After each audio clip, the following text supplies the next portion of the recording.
দিন হলো আমার আসার ইয়ে ছিল, শিডিউল ছিল। 3 দিন হলো আমার পার্সোনাল বাসার ওখানে প্রচার হলো, 3 দিন বসে। তো 3 দিন, সেই 3 দিনটা রবি মঙ্গল বৃহস্পতি, সেক্ষেত্রে শুক্র শনি আমার ছুটি থাকে। তো শনিবারে তো আমি ইনশাল্লাহ আসতে পারবো, বিকেল পর্যন্ত থাকতে পারবো। শনিবার তো ফুল ডে করতেছে, ফুললি বলতে বিকেল পর্যন্ত। বিকেলে নিজে আবার বসে আমার মিসেসের ওই যে আমাদের একটা পার্সোনাল টাইটার, ও বাংলাদেশ কলেজে 3 দিন মর্নিং ডিউটি করে, 3 দিন ইভিনিং, কিন্তু ওভাবে আর কি শিফটিং করে। আচ্ছা ঠিক আছে, আপনার যেভাবে আসা স্বাধীনতা, আপনি যখন যেভাবে আসার প্রয়োজন মনে করেন চলে আসবেন। আর একটা হলো যে আমরা আসলে পরে আমাদের সাথে আসলে পরে আমরা একটা বিজনেস কিছু সিস্টেম আছে, সিস্টেমগুলো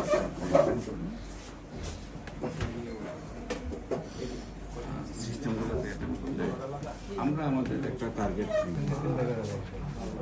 মানে রুগী দেখার জন্য আমরা আবার একটা ফিক্সড ছিলামের পাশে পছন্দ হইল না। আসেন সবাই যেহেতু আছি আমরা, এতে কোনো কিছু ভালো কিছু করি। এখন পর্যন্ত তো আমরা ভালো কিছু করতে পারি না।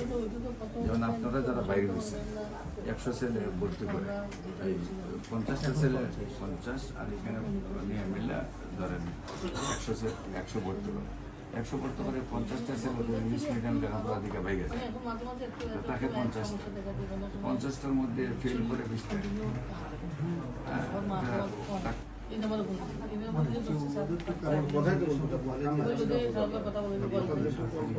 মানে 10,000 স্টুডেন্টরা পড়তে পারে, প্রতি কলেজে 200,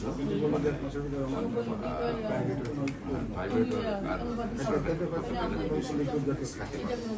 10,000 ছাত্র পড়তে পারে। আমরা ওই কোটা 10,000 বাইরে আসে, 10,000 বাইরে আমরা পাইতেছি কোটা অরিজিনাল 10,000-এর সাথে 3 যুদ্ধ মোকাবেলা করা আদৌ সম্ভব।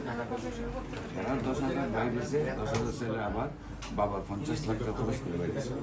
এটা কিন্তু টেকার জ্বালা আছে, পেশা হিসেবে হার্ড লেভেল। আর আমার যখন 3টা বাইরেছে, এটা বাবার পকেট পেশার টাকা খরচ করে নাই, 5 বছর 5 লাখ টাকা দেয় না কলেজে। তো এটা তো টেকাটা মাথা ব্যথা। ওইটা যদি কলেজে কিনতেন তাহলে মাথা ব্যথা পেশা মানে ভালো রাখবেন। ওইটা যখন আপনার ভালো পয়সাতে কিনবেন। আমার ছোট ভাই গতকালকে একটা গতকাল বইটা লাগাই দিচ্ছে,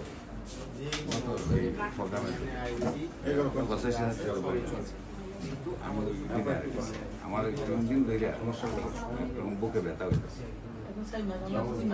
আমার তো 5 লাখ টাকা করে দেয় দোকান, ছোট ভাই 1 টাকা বেতন পায়।